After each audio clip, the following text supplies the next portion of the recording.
নমস্কাৰ, মোৰ চেনেলটিলৈ স্বাগতম জনাই পুনৰ এটি ৰেচিপি লৈ আহিছোঁ। আজিৰ ৰেচিপিটোত আছে আমৰ টক। আমৰ টক বনাবলৈ মই প্ৰথমতে আমখিনি ভালদৰে ধুই চাফা কৰি লৈছোঁ। লগতে দীঘল দীঘলকৈ কাটি লৈছোঁ। এই আমখিনি দিবলৈ মই সৰিয়হ লৈছোঁ। এই বাতিটোত মই সৰিয়হ ৰেডি কৰি লৈছোঁ। লগতে এখিলা তেজপাত লৈছোঁ।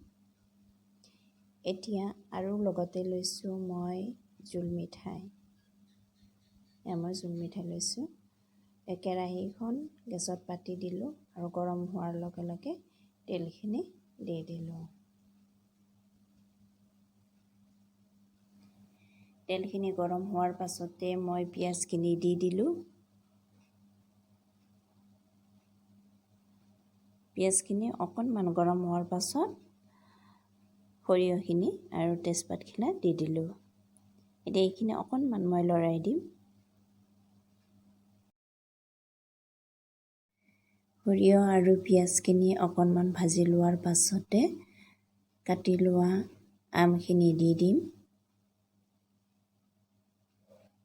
পিঁয়াজখিনি আগতে দিয়াৰ বাবে সৰিয়হখিনি বহুত বেছি ফুটি উঠা নাই। ইয়াতে আপোনালোকে কেঁচা জলকীয়া দিলে দিব, মই জলকীয়া দিয়া নাই। এতিয়া আমখিনি দি দিলোঁ। আমখিনি অলপ লৰাই দিম। লৰাই ইয়াতে নিমখ আৰু হালধিখিনি দি দিম। এইখিনি কম জুইত 5 পৰা 7 মিনিটমান সময় মই ভালদৰে ভাজি ল'ম। এতিয়া ইয়াতে নিমখখিনি দি দিলোঁ। লগতে হালধিখিনিও দি দিলোঁ। এইখিনি দি ভালদৰে লৰাই দিম।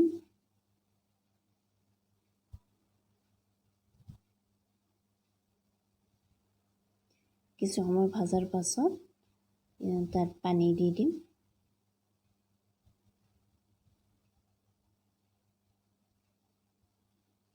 ভালদৰে ভাজিলে খাবলৈ টেষ্টি হয়, সেইকাৰণে অলপ ভালদৰে ভাজিব লাগিব। আধা ভাজাতে পানী দিলে খাবলৈ বহুত বেছি টেষ্ট নালাগিব। এতিয়া মই ইয়াতে পানী দিছোঁ। প্ৰথমতে কমকৈ দিছোঁ, পিছত মই ভালদৰে তল যোৱাকৈ দি দিম।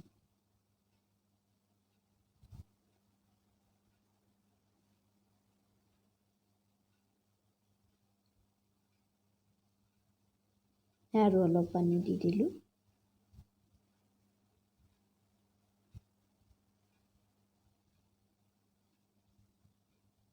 অলপ সময় উতলিব দিম। উতলাৰ পাছত মই জোল কৰি ৰখা মিঠাইখিনি দি দিম।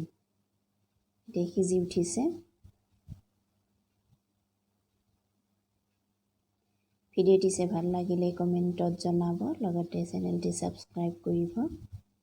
মই মিঠাইখিনি দি দিলোঁ। ইয়াত প্ৰয়োজন হ'লে আৰু অলপ মিঠাই দি দিব। মই পিছত অলপ দি দিছোঁ। খুব বেছি গৰমত আমৰ টকখন খাবলৈ বহুতেই বেছি জুতি লগা হয়। গতিকে আপোনালোকৰ এনেদৰে বনাব।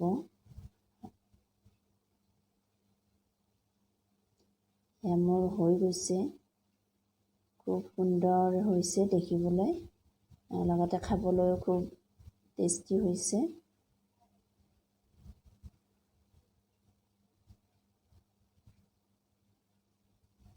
হৈ গ'ল, অলপ পাছতে মই নমাই থ'ম। নমাই থ'লোঁ।